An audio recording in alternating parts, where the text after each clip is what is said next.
जैसा कि मैं आपको बताऊं कि आज के डेट में आप अगर किसी गांव के बच्चे से फर्ज नमाज या गुस्ल के फराइज या वजू के फराइज या वाजिबात नमाज, ये सारी चीजों को आप पूछ लें, बहुत मुश्किल से उनको मालूम होगा। लेकिन हर शख्स आज के डेट में उस मकतब से ताल्लुक रखने वाले होते हैं, लेकिन फिर भी उन्हें नहीं आता।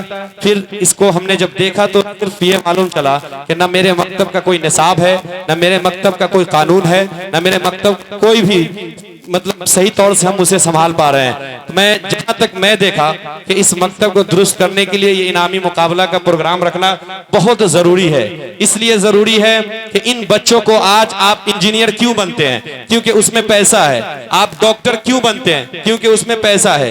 लेकिन ये बच्चे और बच्चियां नहीं जान रहे हैं कि जन्नत क्या है, ये नहीं जान रहे हैं कि जहन्नम क्या है, ये नहीं जानते कि दीन क्या है, ये नहीं जानते कि मुसलमान क्या है। आप देखें, हमारी बच्चियों की मुर्तद होने की शिकार की खबर सबसे ज्यादा है। हमारे बच्चे के अंदर जो दूसरे कल्चर आज उनके अंदर आ रहे हैं, ये सबसे ज्यादा है। ये क्यों हो रहे हैं? ये सब इसलिए क्योंकि उनके अंदर दीनी तालीम नहीं है। अगर दीनी तालीम होती तो मैं आपको बताऊं, यकीन जाने कि आज भी हम उसी मर्तबे पे फायज होते जिस मर्तबे पे आज से हम पहले थे। लेकिन हम वहां नहीं पहुंच पा रहे हैं। आज हमें जिल्लत की जिंदगी जीनी पड़ रही है। आज हमें कोई भी हकारत की नजर से देखता है। आप मुझे बताएं, इस तहरीक का सिर्फ वाहिद मकसद ये है कि उन बच्चों को उभारा जाए जो गांव से ताल्लुक रखते हैं, यानी जो छोटे गांव से आते हैं और नहीं जानते कि इस्लाम क्या है, शरीयत क्या है, नमाज क्या है, कुरान क्या है, नबी कौन है, हम किसके उम्मत है, खुलफाए राशिदीन कौन है, या फिर और भी सारी चीजें बुनियादी बातें। उसी के मद्देनजर हमने 500 सवाल इन बच्चों को दिया था। 500 सवाल सिर्फ 12 गांव में। लेकिन याद रखें कि ये तहरीक तुलबाए मकातिब इस्लामिया पूरे सारण कमिश्नरी में इंशाअल्लाह अगले साल 500 सवाल के साथ नहीं बल्कि 1500 सवाल के साथ लौटेगी। इसलिए 1500 सवाल के साथ लौटेगी क्योंकि जब हमने 500 सवाल दिया, आप देखे होंगे आखिरी में कुछ जो हुआ था कि जो बच्चे जवाब नहीं दे पा रहे थे, ये उनका अपना मामला था। वरना बहुत सारे बच्चे ऐसे थे जो मात्र 20 दिनों में 25 दिनों में उनके इमाम साहब का कॉल आया कि हजरत आप इनका इनामी मुकाबला करवाए, ये तैयारी इनकी भरपूर तैयारी है। तो मुझे जहां तक लगता है कि जिन्होंने मेहनत नहीं किया और जवाब नहीं दिए, ये उनका मैटर है। इसमें तहरीक की कोई गलती नहीं, तहरीक का कोई खसारा नहीं है, आपका अपना खसारा है। याद रखें, ये तहरीक आज अगर 60,000 70,000 रुपए खर्च कर रही है तो ये अपने लिए नहीं कर रही है, सिर्फ आपके उन बच्चों के मुस्तकबिल के लिए कर रही है जिन बच्चों के मुस्तकबिल को आप बर्बाद कर रहे हैं। आप पूछेंगे सईद अख्तर क्यों बर्बाद कर रहे हैं? मैं आपको बताऊं, आप इस वजह से बर्बाद कर रहे हैं कि जिस बच्चे की उम्र पढ़ने की होती है, आप उस बच्चे को उस वक्त किसी काम में भेज देते हैं या फिर उसे खेलने के लिए भेज देते हैं। आप जो बच्चा अभी ये नहीं जानता है कि वो जो कीमती लिबास पहना है वो कितने का पहना है, उसे ये नहीं मालूम है कि जो जूता पहना है वो कितने का पहना है, उसे ये नहीं मालूम कि अच्छे ग़िज़ा क्या होते हैं, फिर भी आप उसे 4,000 का शर्ट सिर्फ देते हैं, आप उसे 2,000 का जूता देते हैं। और जब वक्त आता है उसे किसी यूनिवर्सिटी में नाम लिखवाने के लिए, फिर क्या होता है? फिर आपके पास पैसा नहीं होता है कि आप किसी बड़ी यूनिवर्सिटी में उसका नाम लिखवाएं। मैं आपसे पूछना चाहता हूं, क्या ये हम पे फर्ज नहीं है कि उन बच्चों, जो बच्चे में जिन बच्चों को हमने शौक को पूरा किया,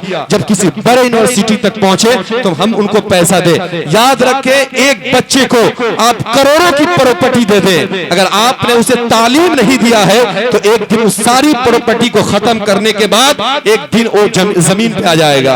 लेकिन आपने अपनी सारी प्रॉपर्टी को खत्म करने के बाद उसे अच्छे यूनिवर्सिटी में डाल करके आपने उसे सही तालीम दिया है, तो याद रखें कि 1 करोड़ की प्रॉपर्टी जहां आपने खत्म किया था वो 2 करोड़ 3 करोड़ बल्कि उससे भी ज्यादा 10-20 करोड़ की प्रॉपर्टी इकट्ठा कर लेगा। और याद रखें कि एक मजबूत कौम बनेगी। आप हमसे बताएं, क्या एक जो भीख मांग के खाने वाला शख्स है वो क्या 30,000 नहीं कमाता महीना का? वो 25,000 नहीं कमाता क्या महीना का? आप किसी मांगने वाले से जाकर के बोले कि मैं तुझे 10,000 का तनख्वाह दूंगा, चलो मेरे घर काम करना, वो कभी तैयार नहीं होगा। क्यों तैयार नहीं होगा? इस वजह से वो तैयार नहीं होगा क्योंकि उसका इनकम 10,000 नहीं है, उसका इनकम 30,000 है, उसका इनकम 35,000 है, उसका इनकम 40,000 है, इसलिए वो तैयार नहीं होगा। आप देखें कि एक कलेक्टर जो है, एक एसपी, उसका भी 40-50 हजार है, एक जो भीख मांग के खाने वाला उसका भी 40-50 हजार रुपए है। फिर इन दोनों में फर्क क्या है?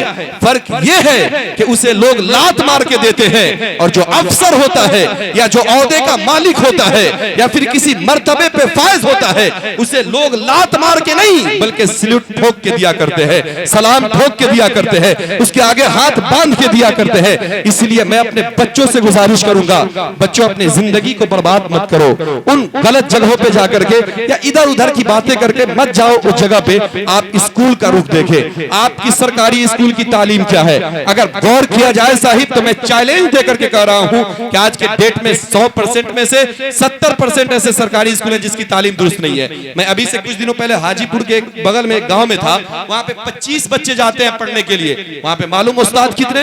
वहां पे 14 टीचर हैं, 14 उस्ताद हैं 25 बच्चे में, फिर भी उनकी तालीम अच्छी नहीं होती है। क्यों तालीम अच्छी नहीं होती? एक सरकारी स्कूल में पढ़ाने वाला शख्स भी अपने बेटे को प्राइवेट क्यों भेजता है? वो क्यों नहीं उसी सरकारी स्कूल में पढ़ाता है? इन सारी मुद्दों पे बात करने के लिए तहरीक तैयार है, लेकिन इसको आपकी जरूरत है, इसको आपकी सपोर्ट की जरूरत है।